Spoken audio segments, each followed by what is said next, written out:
आकाशी चंद्र चांदण्या तोडून मी आणल्या, मनाचा पाळणा करू बांधून घे जरा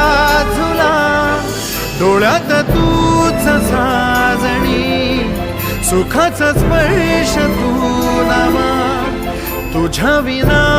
उरेन अर्थ जीवना, उजळे तुझ्या हसूने